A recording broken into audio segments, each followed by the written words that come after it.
Le manager a craqué, le PSG organise une liquidation pour vendre le trio qui a été écarté par notre entraîneur Luis Enrique. De plus, la Ligue des Champions a déjà défini les matchs de la phase de groupe, avec City et le PSG affrontant des adversaires redoutables. Vous découvrirez tout cela dans la vidéo d'aujourd'hui, avec toutes les mises à jour sur notre Paris Saint-Germain. Je profite également de l'occasion pour vous inviter à liker cette vidéo, car c'est très important. Lorsque vous le faites, vous montrez que vous voulez recevoir les nouvelles de notre PSG encore plus rapidement et vous aider la nouvelle à atteindre plus de supporters. Une fois cela fait, continuons avec les actualités. Avec la fermeture du marché des transferts, le PSG a décidé d'organiser une liquidation pour vendre un trio de joueurs qui ont été écartés par l'entraîneur Luis Enrique. Milan Skriniar, Danilo Pereira et Carlos Soler n'ont pas joué lors des 2 premiers matchs du PSG en Ligue 1. Le défenseur serbe et le milieu espagnol ont été convoqués pour un des matchs, tandis que le milieu portugais a été écarté des 2 convocations. Le PSG compte négocier les 3 joueurs d'ici vendredi 30, date de la clôture du marché des transferts en France, selon le journal Le Parisien. Cependant, la course contre la montre pourrait compliquer les plans du club parisien.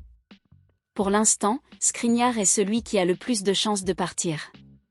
Soler est en négociation, tandis que Danilo Pereira a reçu seulement quelques sondages. Il est important de rappeler qu'avant que l'entraîneur espagnol ne se sépare du trio, le Paris Saint-Germain avait déjà vendu le milieu uruguayen Ugarte à Manchester United pour 50 millions d'euros et prêté le latéral français Mukiele au Bayer Leverkusen, sans option d'achat. Luis Enrique ne souhaite pas compter sur Milan Skriniar, Danilo Pereira et Carlos Soler au PSG, car le trio n'a pas montré le niveau de performance attendu. En conséquence, ils ont perdu de la place dans l'équipe sous la direction de l'entraîneur espagnol. Le défenseur a été recruté au début de la saison 2023/24 après la fin de son contrat avec l'International. Depuis, le Serbe n'a pas réussi à reproduire le haut niveau de performance qu'il a distingué dans le football italien. À Paris, il a passé la majorité du temps sur le banc des remplaçants. Danilo Pereira est arrivé au PSG lors de la saison 2020/21, initialement en prêt du Porto, puis a été recruté définitivement par le Paris Saint-Germain. Cependant, ses récentes performances ont été inférieures aux attentes. Carlos Soler est arrivé au PSG lors de la saison 2022/23 après avoir brillé à Valence.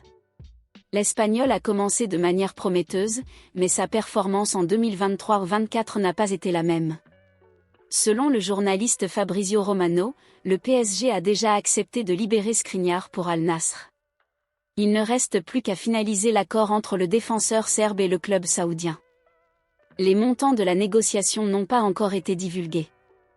Pour que Soler soit transféré à West Ham, le club anglais devrait payer 25 millions d'euros. Les négociations sont encore en cours. Danilo Pereira a été sondé par Porto et Monaco. Cependant, aucun de ces clubs n'a fait de proposition formelle au PSG pour le milieu portugais, qui reste dans une situation incertaine en France. Maintenant, en changeant de sujet, l'UEFA a défini les matchs de la phase de groupe de la Ligue des Champions 2024/2025 ce jeudi 29, lors d'un tirage au sort qui a eu lieu à Monaco. C'est la première saison avec le nouveau format de ligue, qui remplace la phase de groupe. Manchester City et le Paris Saint-Germain auront des parcours plus difficiles en ce début de compétition. Parmi les équipes du premier pot, celle avec le meilleur coefficient UEFA, le Borussia Dortmund se distinguera en affrontant le Real Madrid et le FC Barcelone lors de la phase de groupe. Manchester City, quant à lui, aura des affrontements contre l'Inter Milan, le Paris Saint-Germain et la Juventus. Le PSG, de son côté, affrontera, en plus de City, le Bayern Munich, Arsenal et l'Atlético de Madrid lors de la phase de groupe. Au total, 36 clubs disputeront la phase de groupe de la Ligue des Champions, et le tirage a défini les confrontations de chaque équipe.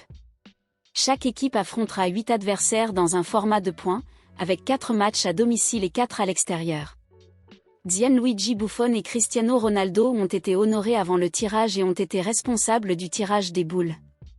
En plus d'eux, l'UEFA a plaisanté sur la possible confusion que le nouveau format pourrait provoquer chez les supporters. Alexander Seferin, président de l'UEFA, Zlatan Ibrahimovic, Luis Figo et Del Piero sont apparus dans une vidéo diffusée par l'entité avant le tirage. Les dates des confrontations seront définies par l'UEFA ce samedi. Les résultats de chaque équipe seront additionnés dans un tableau unique, qui déterminera les équipes qualifiées pour les phases à élimination directe de la Ligue des Champions. Alors c'est tout pour aujourd'hui, supporters. C'était la vidéo du jour. Alors, que pensez-vous de ce trio qui s'en va? Pensez-vous que l'entraîneur du PSG prend la bonne décision? Laissez votre avis dans les commentaires ci-dessous. Je vous laisse ici jusqu'à la prochaine vidéo.